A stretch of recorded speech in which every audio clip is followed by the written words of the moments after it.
What exactly is the Pizzagate conspiracy, and how did it start? Yeah, absolutely. So Pizzagate is kind of this infamous conspiracy theory that really took off around late 2016. It basically claimed, without any real evidence, that a child trafficking ring was being run out of a Washington, D.C. pizza restaurant. It kind of got amplified through a bunch of fake news stories and social media, and it eventually led to a real world incident where someone actually showed up at that pizzeria with a firearm thinking they were going to rescue someone. Of course, there was nothing there. So yeah, that's basically how it started and what it is in a nutshell. Why did so many people believe in Pizzagate despite the lack of evidence?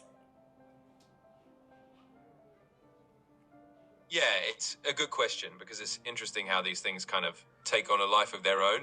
I think a big part of it is just how quickly misinformation can spread on social media.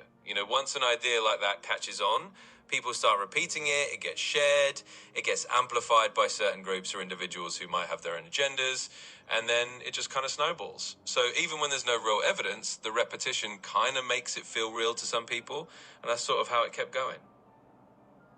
What role did social media play in spreading the Pizzagate theory? Social media definitely played a huge role in spreading the whole Pizzagate theory.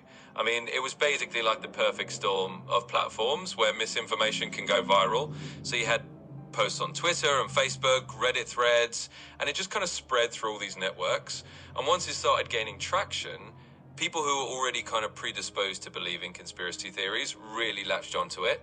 And then you've got algorithms that just keep pushing that content to more and more people who are likely to engage with it. So it just kind of got amplified over and over. And social media was really the engine that kept it going. Did Pizzagate have real-world consequences outside of the internet?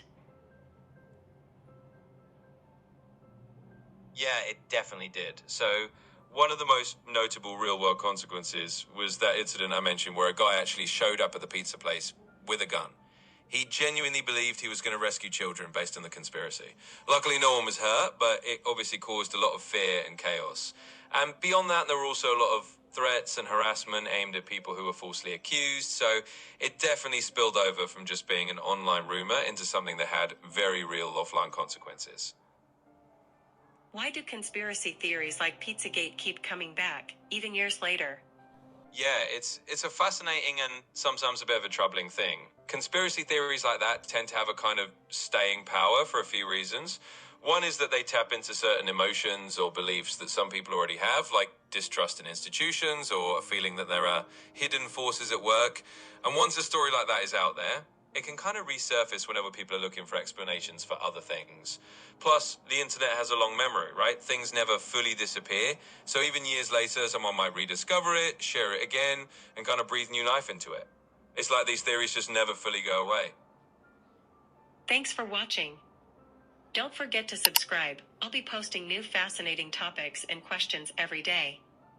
Share your own ideas in the comments below.